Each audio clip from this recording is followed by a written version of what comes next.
Good morning. That's another 51. Whoa, dude, I'm filming you, filming me, filming you.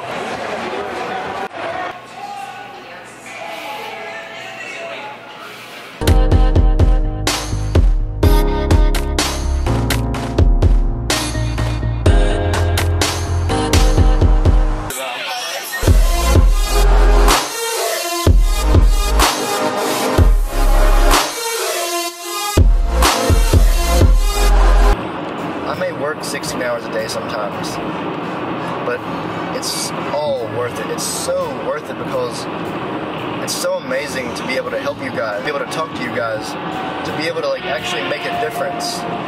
It's so cool. I really enjoy being an actor, but being a YouTuber, it's kind of the best of both worlds because I get to have fun, show my personality, and I also get to do the fitness thing and help people.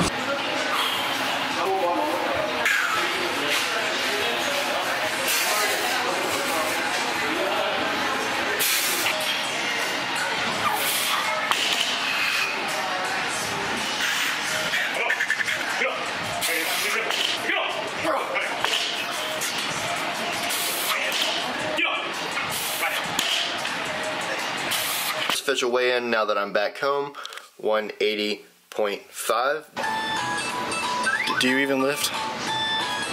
No? So he's just picking them up. As you can see, it doesn't look like he's lifted in his entire life. I've just thought about it, and I keep telling people like one day I'm gonna start working out, and I like tell them how good they look, but I don't know when I'm actually gonna start.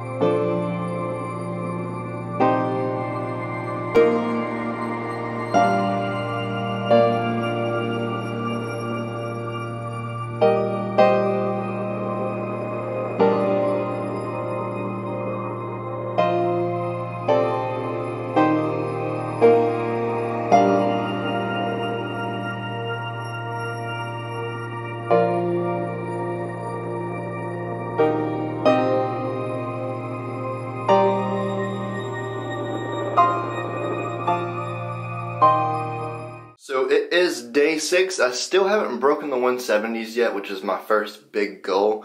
Now the hardcore Jordan in me wants to go ahead and say drop some calories, drop some carbs, put the cardio up to 25 to 30 minutes, but the online coach in me knows to chill out and wait, that there's a drop coming.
Honestly, I didn't even expect to be here right now.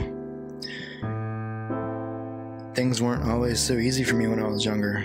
I was socially awkward, I got picked on a lot, and at one point when I was 13 years old, I was even suicidal and attempted suicide a couple of times. It wasn't until I was about 13 and a half, 14 that I started working out, stepped foot into a gym. Come 15 years old, someone told me I should try competing in a bodybuilding competition. I already built a little bit of muscle, and so I said, okay, this should be awesome. this should really get me to where I want to be mentally, physically, make me feel a lot better about myself. So that was the first time, 15 years old, I shredded down 30 pounds of body fat. It's not about winning, it's not about the trophy, it's not about showing off. It's about the discipline, it's about learning to get better. It's about setting a goal each and every single day to hit your macros, to hit your cardio, to hit your workouts. And that doesn't just make you better inside the gym. It makes you better in every single aspect of your life. That is why I am participating in summer shredding. I'm Jordan Miller, and this is my summer shredding story. On the land of dreams, close your eyes and feel like the whiskey that can kiss you. Don't be scared of me. On the land of dreams, don't be scared. Don't be scared. Don't be scared. Don't be scared.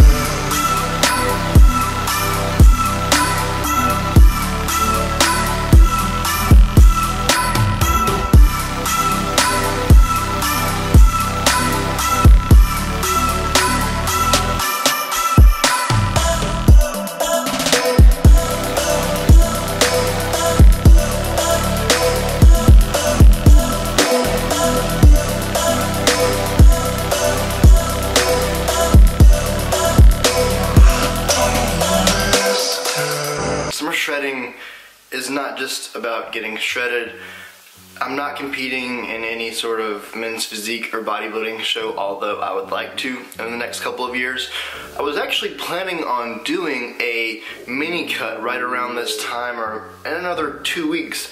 And then about a couple months ago I saw where Christian was having a summer shredding contest, and I didn't enter it because it was a contest. Yeah, it would be cool to win, but I'm not really worried about that. It's just that I've gotten shredded almost every single year.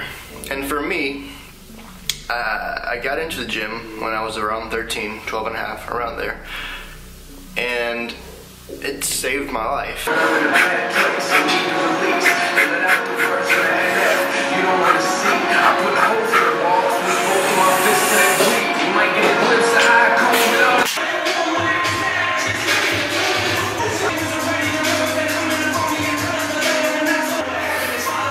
Process of getting shredded and not giving up, even on the really, really difficult days when you don't feel like doing anything, you just feel like crap, you feel like you just feel bad about yourself, you feel like giving up, not giving up. It's like building a muscle on its own. You're getting better, you're developing character in yourself. So there are going to be people that quit. There are going to be people that quit summer shredding.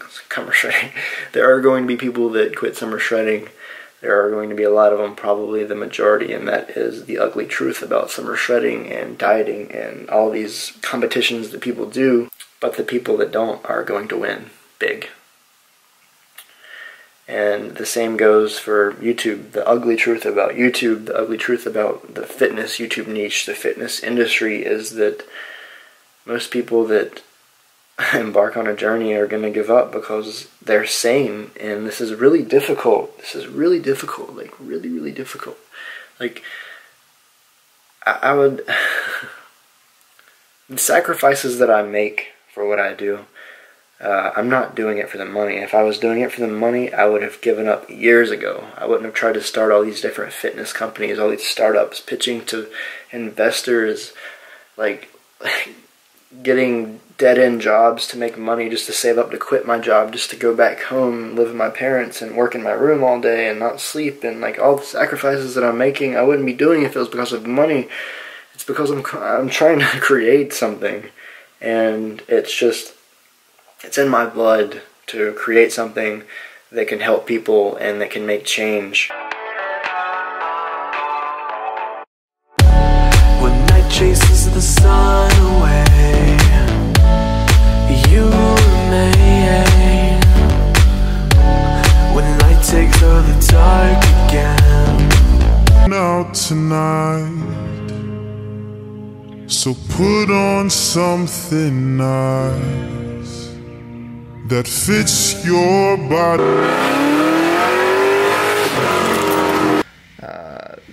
My shirt's on my thumbnail, not flexing, anything like that. It's not going to get any views. If I do a more out there title, my shirt's off, I'm flexing, I'm posing, people are going to say I'm conceited, cocky, whatever. I'm not. I'm just trying to have my work seen, and I'm doing whatever it takes to do that. See it's written on your face. You want me there to take me to that place. Well, I just wanna feel it. Run. Really planning on driving Buick today, and then I listened to this song that I like a lot called Crossfire, and I was like, I can't listen to that on the stereo with subwoofers if I drive the Buick. He traded guns for love, but he's caught on the crossfire. I remember back in high school when I'd been lifting for like a couple of years, freshman in high school, and I was posting my progress back then. I was posting my progress when I was 13 years old. I was posting stuff on Facebook, like starting to see a little bit of abs. Like I was that little chubby kid in school. I didn't have abs. I wasn't confident, like, and I wasn't just not confident with the girls. I was so socially awkward and so shy that literally nobody, like I couldn't even walk up to somebody and have a conversation. Like I was that kid that, like, if there was a group of friends cracking up having a good time, I didn't know what to say, I didn't know what to do, I was just so awkward. I worked really hard for years to not be like a little blob of fat, bone, and water. And now I've got a little bit of muscle, and all of a sudden people think I'm on steroids because I put on a lot of muscle over, what was it, 7th grade summer? 8th grade summer is when I started to put on muscle. I was kind of dilly-dallying around, if you want to put it that way, and working out, which is right around the time that I got jumped in 8th grade, and then it all came to a head then. I was that socially awkward kid, like I was extremely creative, I wanted to do all these things. You know, my mom always told me, this is cheesy, but the world is your oyster, you can do anything, you can do anything that you put your mind to, like literally you can change the world if you want to. That was the way I was brought up as a kid, that was the way that I saw things, that was the way that I've always seen things. I've always been the type of person to think big, like I can't think small, and when I feel like my life is not on path with something big, something that I can impact people with, something that means something to other people, some way that I can help people, some way that I can change things, I feel like my life doesn't have any sort of purpose whatsoever. So around that time in 8th grade, you might have heard this story already, I got picked on so bad, I got jumped, I got my ACL torn, my leg was screwed up. I was told that I may never be able to walk right again, I'd never be able to squat, never be able to do any kind of leg training, never be able to play football, any crazy high contact sports, because of my right leg was so messed up from me being jumped. And at that time, like, Jordan, what is your purpose? Like, you're this socially awkward kid, like, what? Like, why are you here? So that was when I was suicidal. And after that point, like, I had two choices, like, either I can fall off the face of the earth right now, because who am I, what am I doing here, or I can take this little gym thing and really put everything into it. And that's what I did. So apparently a video about binge eating and how to eat better and, you know, get rid of eating disorders and help people in that sort of way is not advertiser friendly.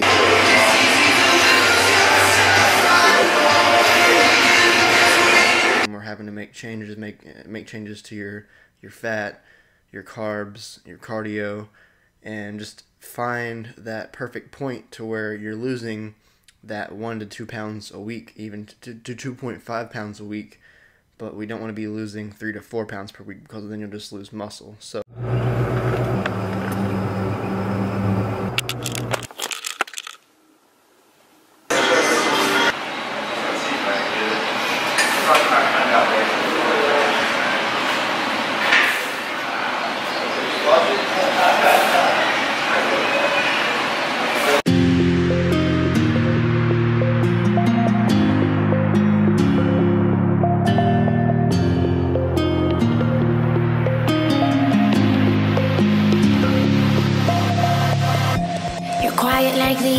ocean. Oh, your treasure hidden down below. Does it come? I know.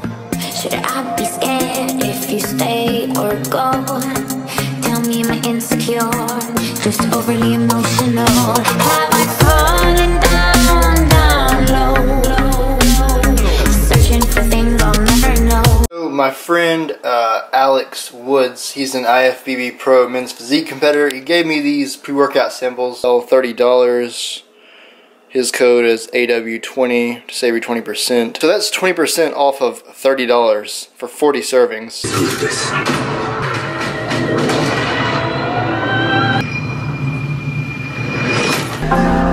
Can't remember the last time I went without you.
For someone that doesn't easily get lean, I'm not somebody that just naturally easily drops weight. When I dip below 10% body fat or try to dip below 10% body fat, it's pretty difficult for me.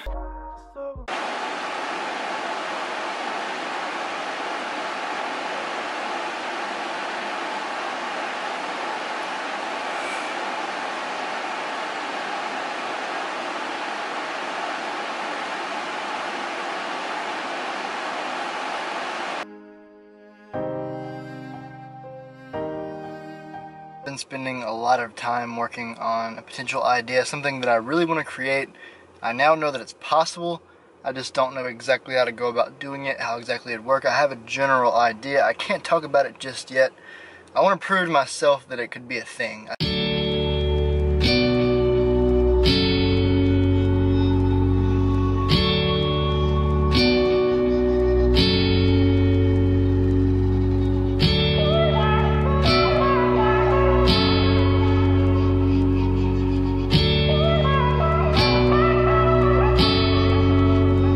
Where are you going? Going so fast tonight. Have you ever stopped beside the road to smell the road? Alright guys, so a little bit of an update on what's going on today. So, talked to a lot of companies yesterday. Today so far I've had 3 meetings with different companies. Where I'm kind of at is I have a couple more meetings later today, and the one meeting from a company from Charlotte went really, really well. They're actually referring me to 3 other companies. One of them is actually from Silicon Valley. Take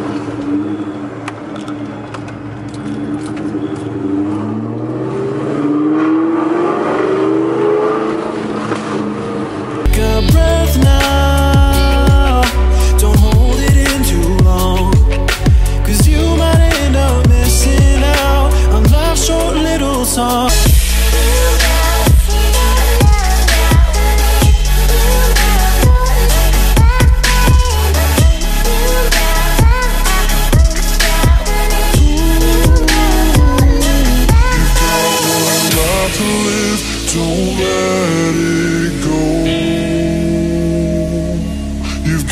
one life to live, don't let it go.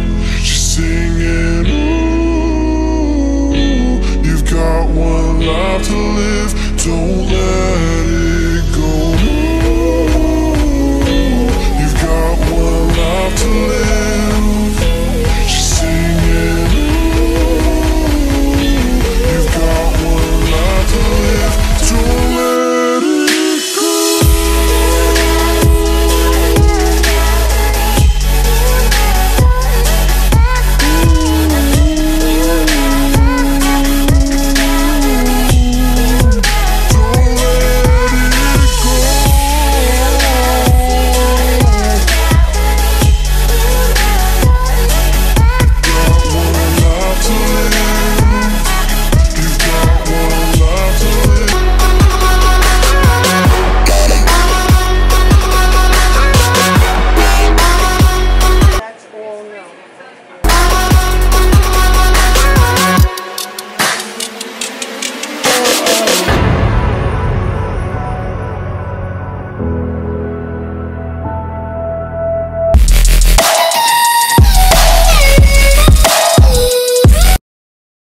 I want to be completely honest with you guys, last night was terrible. Trying to sleep last night, I was legitimately starving the entire night last night. It was like 1, 2 p.m. I was just rolling around with my stomach growling, just like, go to sleep, Jordan, go to sleep, and I just texting people, trying to sleep, but couldn't sleep because when you are starving, like, a lot, your body does not want to go to sleep. I will tell you that, but I'll also tell you this.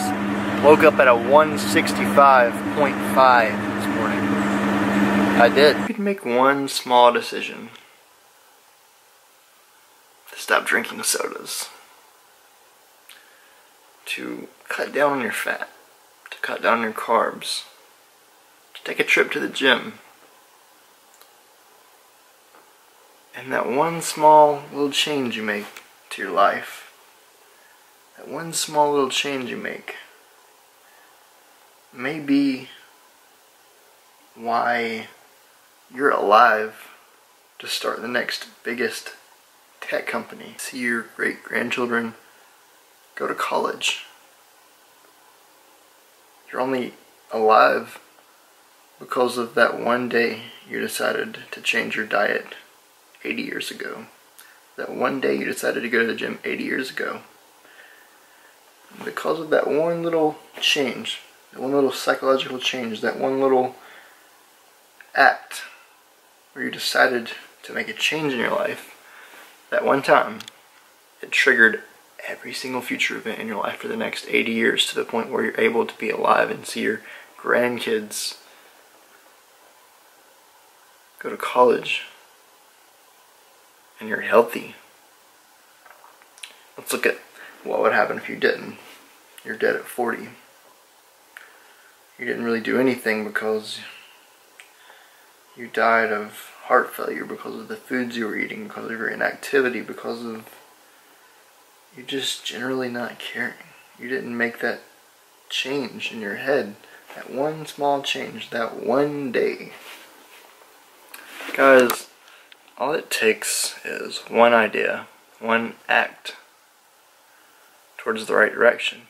All it takes is one act of kindness to change 1 million people's lives.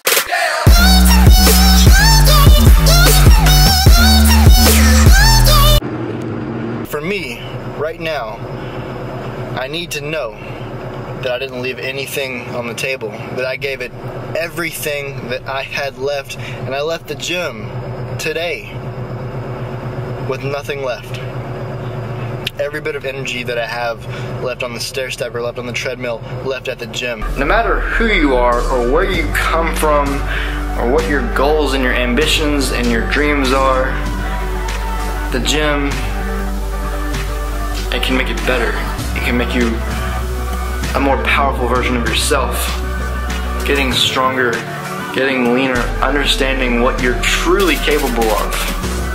And not just what others perceive you're capable of, not just what others tell you you're capable of, not just what others think you're capable of, but what you are truly capable of.